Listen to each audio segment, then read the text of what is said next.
That's definitely a priority for us whenever we're designing a building. Make it as low maintenance and easy to operate as possible.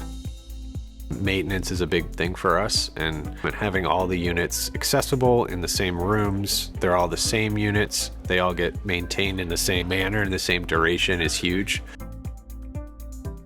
Spend a lot of time with the folks who are going to operate the building so that they know that we're doing the best that we can to give them a system that can be easily maintained, it's easily accessible, making sure we're working with our architects to make sure that our mechanical rooms are sized properly, that we can get equipment in and out, that we can get people in and out, to make sure that we are trying to reduce the maintenance burden on these buildings as much as possible to make what sounds like a complicated system very, very simple to maintain. A lot of schools will have 3 or 4 different systems. They'll be located in ceilings and then in a closet and then underneath something else. And after 5 years, that information is just lost and things don't get ever opened back up, or something is not performing near peak.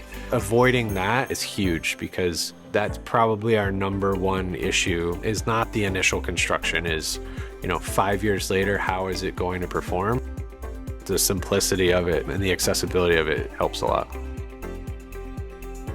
I've enjoyed working with CMTA because they've been a partner through the entire project, and they've helped educate myself and my client on what it takes to achieve net zero, and they've been a partner post-occupancy. We've been constantly involved and been impressed by their leadership and commitment to having a successful building.